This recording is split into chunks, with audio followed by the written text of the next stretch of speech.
కాకినాడ జగన్నాథపురం యేసువారి వీధిలో అతివేగంగా వచ్చిన కారు అదుపు తప్పి పల్టీలు కొట్టింది. పలు వాహనాలు దెబ్బతిన్నప్పటికీ అక్కడ ఎవరూ లేకపోవడంతో పెద్ద ప్రమాదం తప్పింది. డ్రైవర్ మధ్యమత్తులో కారు నడపడంతో ఈ ప్రమాదం జరిగినట్లు సమాచారం. ఇంటి బయట ఉన్న ఇస్త్రీ బళ్లతో పాటు సుమారు 9 వాహనాలను ఢీకొట్టింది. సంఘటనపై మాజీ కౌన్సిలర్ జోగరాజు ఫిర్యాదు చేయగా 1 టౌన్ పోలీసులు కేసు నమోదు చేశారు. బాధితులకు న్యాయం చేయాలని స్థానికులు కోరుతున్నారు.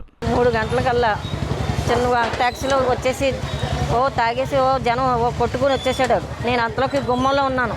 నన్ను కూడా ఎత్తుకుపోను. ఈలోగా 2 బళ్ళు స్కూటర్లు తన్నుకుంటా పోయాడు. మరి చాలా బేపత్యం చేసాడండి. ఈలోగా నేను పోలీస్ స్టేషన్కి ఫోన్ చేస్తే పోలీసు వాళ్ళు వచ్చారు, అన్నీ చేశారు. ఆ అబ్బాయిని తీసుకెళ్లారండి. మరి మాకు చాలా మరి నష్టపోయామండి. నష్టపరిహారం మాకు ఇప్పించవలసిందో మేము కోరుతున్నాను. నేను ఇక్కడ అందరూ కూడా చాలా నష్టపోయారండి. 4 గంటలకు యేసువారి వీధి జగన్నాథపురం 22వ డివిజన్లో చాలా ఒక రకమైన అదృష్టవంతులుగా భావించాలి.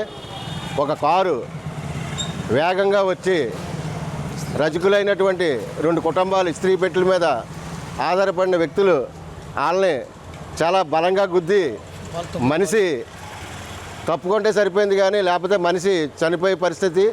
దాన్ని దాటుకొని సుమారు 9 బళ్ళని విధ్వంసం చేసి గుద్దేసి రకరకాలుగా ఇక్కడ బైబాన్ చుట్టుపక్కలంతా కూడా ఒక బాంబు పేలినట్టుగా వాతావరణం అంతా ఇది అయిపోయి తెల్లవారుజాము 4 గంటలకి చుట్టుపక్కల ప్రజలంతా కూడా వచ్చి ఆశ్చర్యపోయారు. వెంటనే పోలీసు వారు వచ్చి ఆ డ్రైవర్ని తీసుకెళ్ళడం జరిగింది.